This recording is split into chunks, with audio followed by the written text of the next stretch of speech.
Okay ji, so welcome back to the channel. I hope so you people will be in very good health.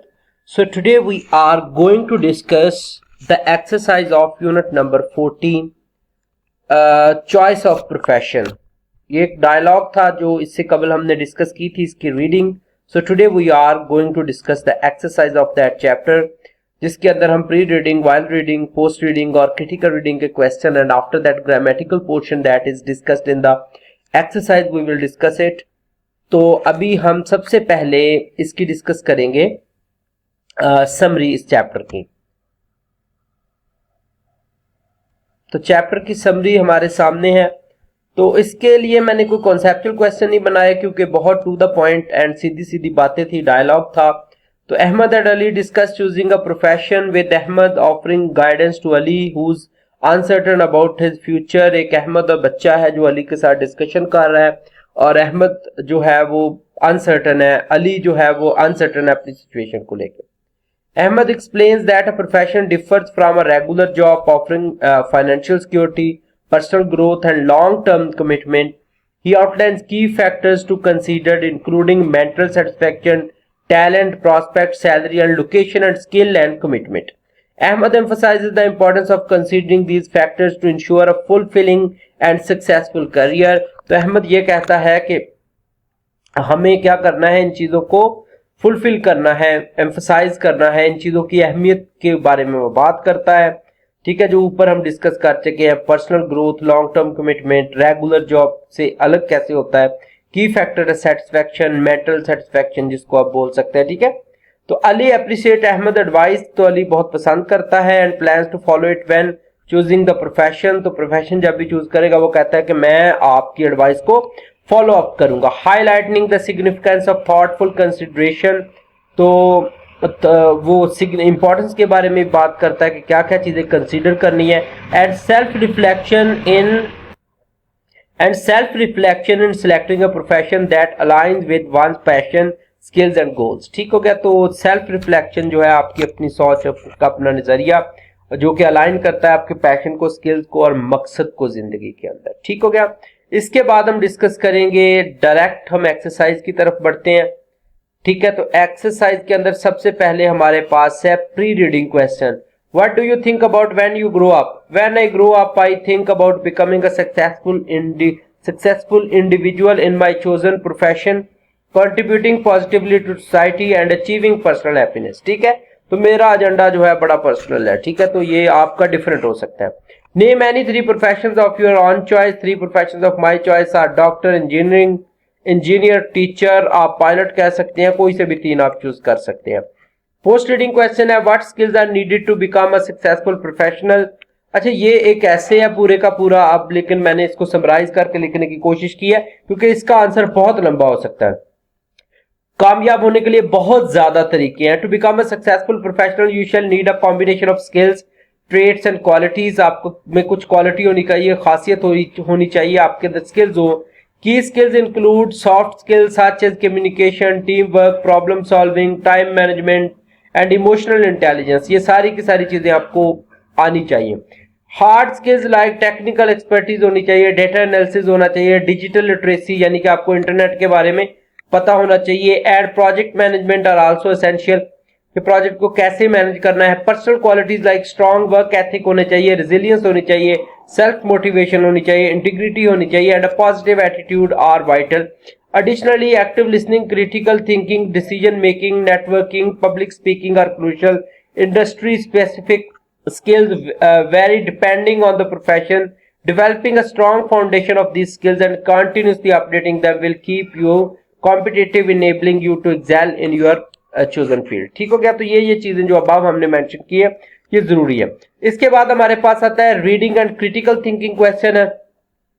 At what age student decide to choose a profession? Student typically decide to choose a profession during their late teenage years. ठीक हो गया, यानी कि कम से कम 12, 14 साल, 15 साल की उम्र में, 16 साल, around 16 to 18 years old when they are completing their secondary education and preparing for the tertiary education. ठीक हो गया, जब आप यूनिवर्सिटी के लिए जाते हैं तो तब आप अपना करियर चूज कर लेते हैं. Elaborate on the factors which must be discussed before selecting a profession. Profession choose करने के पहले कौन कौन से फैक्टर है जो आपने डिस्कस करने होते हैं? तो सबसे पहले है mental satisfaction, choosing a profession that aligns with interest and values. Next है talent, identify natural abilities and skills.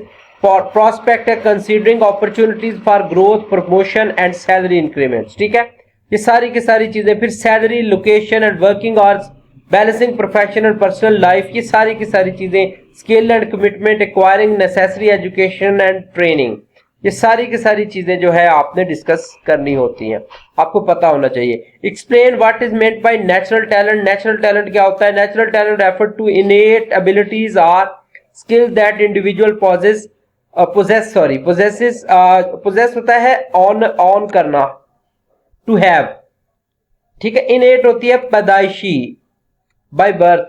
Making the more inclined to excel in specific area, तो फिर उनको ज्यादा प्रोमिनेंट करना वक्त के साथ साथ जो अल्लाह ताला ने आपको सलाहियत दी है. It is essential to recognize and nurture these talents when choosing a profession. Nurture होता है टू ग्रो अप. तो फिर आपको ये याद रखना चाहिए, पता होना चाहिए आप में नेचुरल अल्लाह ताला ने क्या टैलेंट रखा हुआ है. फॉर एग्जाम्पल, आप स्पीकर बनना चाहते हैं लेकिन अल्लाह ताला ने आपको स्पीकिंग की पावर जो है वो उतनी नहीं दी हुई. आप टीचर बनना चाहते हैं लेकिन आपका दिल जो है वो उतना नरम नहीं है कि आप बच्चों का बिहेवियर टॉलरेट कर सकें, तो I think so you should not be a teacher. Doctor बनना चाहते हैं लेकिन पेशेंट से हंस के बात नहीं कर सकते.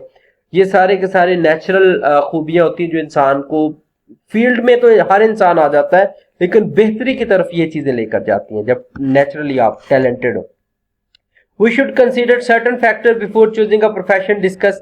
Choosing a profession requires careful consideration of mental satisfaction, ensure motivation and enthusiasm. Talents enable individual to perform better. Prospect provide opportunity for growth and improvement. Salary, location and working hours ये ऊपर हम discuss कर चुके हैं.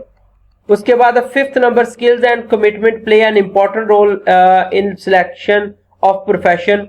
How skills and commitment are crucial in selection and profession and selection. कैसे करते हैं?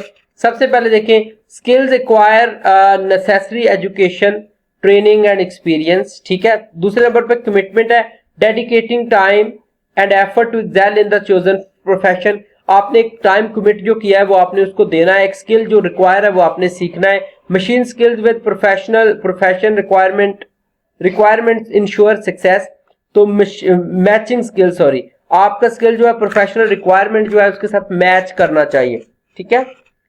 Commitment drives individuals to overcome challenges and achieve goals. तो कमिटमेंट जो है वो आपको इस काबिल बनाती है कि आप अपना मकसद को हासिल कर सकें.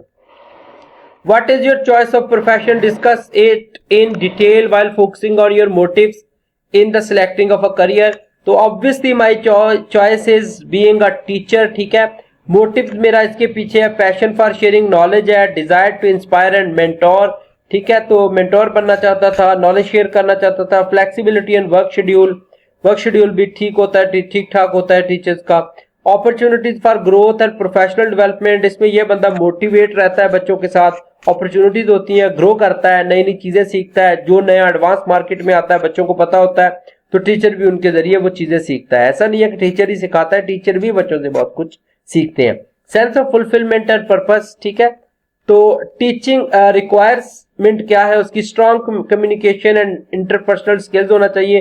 पेशेंस एंड एम्पैथी होनी चाहिए, आप में रहम दिल होना चाहिए, सब्र होना चाहिए. Continuous learning and professional development का होना चाहिए. आपको रोजाना नई नई चीजें आपने एक्सप्लोर करनी है.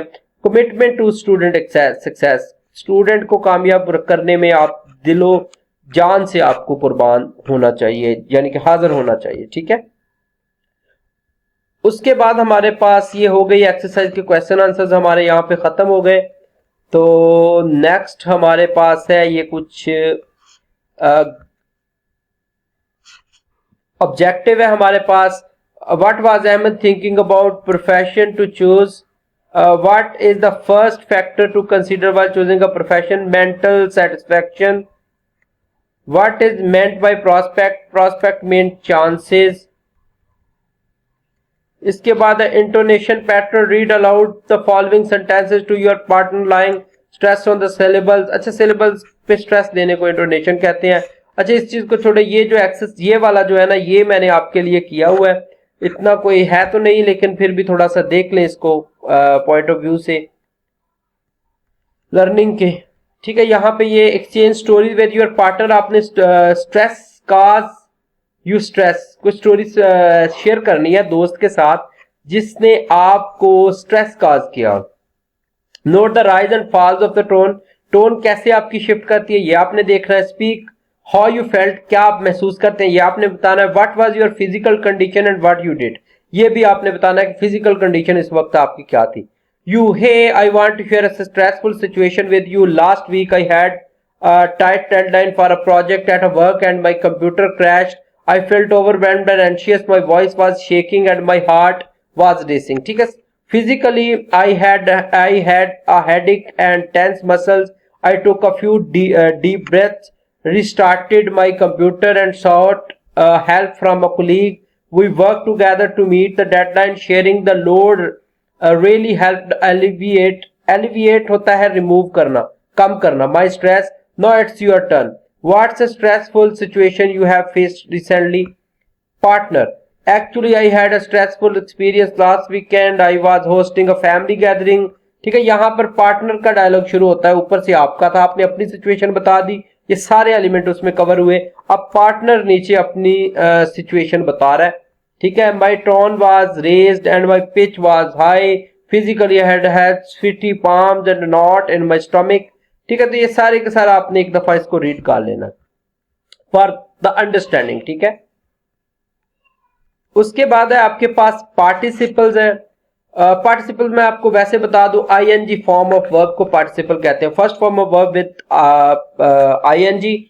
ठीक हो गया, यानी कि वर्ब की फर्स्ट फॉर्म के साथ जब आईएनजी लगा दें, यानी कि रीड से आप बना दें रीडिंग, तो उसको क्या बोलते हैं, पार्टिसिपल बोलते हैं। प्रेजेंट पार्टिसिपल, ये जैसे कि स्नीज है तो इसको स्नीजिंग कर दिया गया, आईएनजी लगा दिया गया। अब पार्टिसिपल्स, इसके अलावा second form third form of verb को भी पार्टिसिपल बोलते हैं।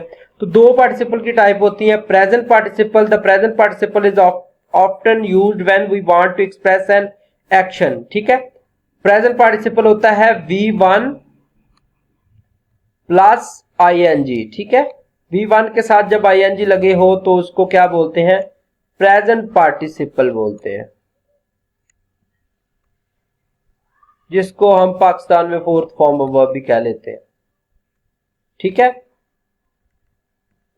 अब प्रोग्रेसिव कंटिन्यूअस टेंस के अंदर जब ये यूज होता है present participle, he is reading, यहां पे ये एज अ वर्ब इस्तेमाल हो रहा है। ठीक है, जेरेंड के तौर पे ये एज अ नाउन इस्तेमाल हो रहा है, पार्टिसिपल के तौर पर ये एज एन एडजेक्टिव इस्तेमाल हो रहा है। ठीक है, ये तीन चीजें आपने याद रखनी है। यहाँ पे ये नाउन को मॉडिफाई कर रहा है, यहाँ पे एज अ नाउन खुद आ रहा है और यहाँ पे एज अ वर्ब आ रहा है। ठीक है, ये एग्जांपल देख लें, ही लाइक्स रीडिंग बुक्स। ठीक है, यहाँ पे ये पूरी की पूरी जेरेंड फ्रेज है, याद रखिएगा, यहाँ पे ये बुक को मॉडिफाई कर रहा है, लेकिन ये हम पे ये जेरेंड फ्रेज का काम कर रहा है। ही केम रीडिंग अराउंड, केम वर्ब है यहाँ पे, रीडिंग यहाँ पर आपके पास प्रेजेंट पार्टिसिपल है। दूसरा है past participle, third form of verb होता है ईडी, जिसके साथ भी हो, पैसिव टेंस के अंदर इस्तेमाल होता है। फॉरगॉटन, फॉरगॉटन, बिल्ट, बिल्ट, ये पैसिव के अंदर इस्तेमाल है। फिर as a past perfect tense actually past participle ही होता है। ठीक है, participle washed car, washed yesterday, washed. ठीक है, ये तीनों तरीकों से उसने पार्टिसिपल को इस्तेमाल किया। Complete the story with the correct form of verb. One evening I was walking home and I started to feel very nervous. I was walking down very dark street and I could feel I was not alone. I could feel someone following me and I was sure I could hear their footsteps. I ran fastly. I stopped and listened carefully. Okay, I ran fastly. I stopped and listened carefully. Yes, there it was. I could hear someone breathing loudly. Their cigarette burned. I turned round quickly and saw something moving out of the corner of my eye. Then bang, the last thing I remember is that I heard the sound of feet moving away. And अच्छा, यहाँ पर watching का मुझे नहीं समझ आया कि कहाँ पर लगेगा। ठीक है, ना ही वाचिंग कहीं पे फिट हो रहा है। तो बढ़ते नेक्स्ट की तरफ। Complete the following sentences with an appropriate participle. His stated coats needs mending, a rolling stone gathers no moss, a lost opportunity never returns, he kept me waiting, she looked worried, being occupied। Punctuate the following. O के बाद colon, ये well की जगह इस्तेमाल हुआ है। Not big deal, full stop, I have search, internet के बाद फुल स्टॉप, एंड लास्ट पे full stop. Give the antonyms of the following. Fine poor हो सकता है, बैड हो सकता है, इंफीरियर हो सकता है। अब देखिए फाइन किस कॉन्टेक्स्ट में इस्तेमाल हुआ है। रेगुलर, इरेगुलर, न्यूमरस होता है, स्काच, स्कैट्स, इसको स्कैट्स या स्काच प्रोनाउंस करते हैं। स्कैट्स इज करेक्ट प्रोनाउंसिएशन। उसके बाद सेवरल, फ्यू होता है, सेटिस्फाइड, डिससेटिस्फाइड, ऑनेस्ट, डिसऑनेस्ट, ठीक है। और use the phrasal verbs in the sentences. अच्छा, किसने मुझे कहा था कि फ्रेजल वर्ब के साथ साथ उर्दू मीनिंग भी सर बता दिया करें, तो उर्दू मीनिंग में साथ साथ बताऊंगा, जरा गौर से सुनते जाइएगा। सबसे पहले है pass out, the teacher pass out. यहाँ पे पास आउट का आपके पास जो मतलब होगा वो होगा देना, गिव, ठीक है। तो पास आउट का मतलब होता है to distribute something. The teacher passed out the worksheet to the student, ठीक है। पास अप, पास अप का मतलब होता है टू डिक्लाइन और रिजेक्ट एन अपॉर्चुनिटी, किसी भी मौके को रिजेक्ट कर देना। He passed up the chance to meet his favourite celebrity, ठीक है। तो वो उसने अपना चांस जो है गवा दिया। पास अवे, पास अवे का आपको मतलब पता है, मर जाना, दुनिया से चले जाना, ठीक हो गया। Pass away, my grandfather passed away last year, ठीक है। पास ऑफ का मतलब होता है टू प्रिटेंड और decide. She passed off her mistake as a joke, तो उसने अपनी मिस्टेक को जोक का नाम दिया। Pass on, she passed on the message to her colleague. Passed on होता है एक से आगे कन्वर्ट करना, शिफ्ट करना, ट्रांसमिट करना। पे back, I will pay you back the money I borrowed, next भी वापस देना। पे डाउन आपके पास होता है रिड्यूस, कम करना। She paid down her debit bye $10,000, ठीक हो गया। पे फॉर किसी चीज के लिए पे फॉर नहीं। Paid for is dinner at the restaurant. पे इनटू एम्प्लॉइज, पे into the retirement fund each month. पे इनटू किसी चीज में एंटर करना अपने पैसे को, ठीक हो गया। उसके बाद पे of the company paid of its debit. Paid of का मतलब होता है टू सेटल और क्लियर, ठीक हो गया। तो पे इनटू होता है कंट्रीब्यूट करना। तो इसी के साथ आपकी एक्सरसाइज खत्म हो गई।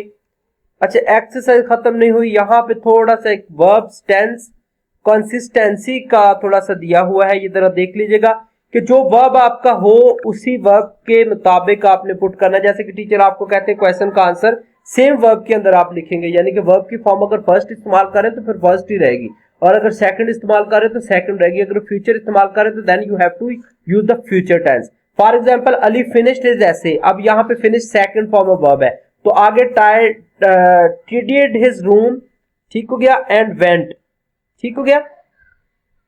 उसके बाद finished and went are the past form, ठीक है। तो ये सारे का सारा अली फिनिश्ड इज ऐसे, ये सारे के सारे पास्ट फॉर्म के अंदर लिखा हुआ है। इससे रिलेटेड एक एक्सरसाइज है, वो कर लेते हैं, इसको डिस्कस करने से बेहतर है। अच्छा, यहां पर एक एक्सरसाइज उसने दी हुई है, तो यहाँ पे वर्ड जो अंडरलाइन हुए हैं ना, जो ब्रैकेट के अंदर है, इसको जरा एक दफा गौर से पढ़ लें। उन्होंने कहा कि passage from Alex Haley's roots, some of the verbs have been rooted from re words in bracket। अब कुछ रूटेड वर्ड है जो कि री आपने दोबारा लिखना है। Supply the appropriate tense for the each missing verb, the plain form of which is given in brackets, ठीक है। तो वर्ब है यहाँ पर आपके पास गिवन है, जो कि आपने इनके जो फॉर्म ऑफ वर्ब यहाँ पे इस्तेमाल होगी वो लिखनी है। सबसे पहले टेल है, तो टेल की सेकंड फॉर्म टोल्ड इस्तेमाल होगी। उसके बाद आपके पास हैज बीन है, तो वह हैड बीन में बदल जाएगा, लेकिन ये ब्रैकेट में नहीं है, इसको कर लीजिएगा, क्योंकि ऊपर जब आपने टोल्ड इस्तेमाल कर ली तो आगे फिर पास्ट टेंस चलेगा, प्रेजेंट नहीं इस्तेमाल होगा। उसके बाद आर है, तो आर यहाँ पे वर में बदल जाएगा, ये भी ब्रैकेट में नहीं है, ठीक है। उसके बाद हु, वर इन फैक्ट, यहाँ पे वर इस्तेमाल हो जाएगा। उसके बाद आपके पास है memorize, second form of verb इस्तेमाल होगी। उसके बाद रिसाइटेड आएगा, सेकंड फॉर्म ऑफ वर्ब इस्तेमाल होगी। हैव जो है हैड में बदल जाएगा। हैव सेड, हैड सेड में बदल जाएगा। उसके बाद बी है यहाँ पर, तो ये वाज नोन हो जाएगा। और नेक्स्ट अराइव्ड हो जाएगा, और उसके बाद हैड बीन पास्ट, हैव की जगह हैड बीन पास्ट आ जाएगा। यहां पर आपके पास had been past, the glory can have, ये हैड में बदल जाएगा। ठीक है, हैड बीन पास्ट के बाद ये हैड में बदलेगा, वाज नहीं आएगा यहां। ठीक है, हैड में चेंज हो जाएगा ये। उसके बाद आपके पास है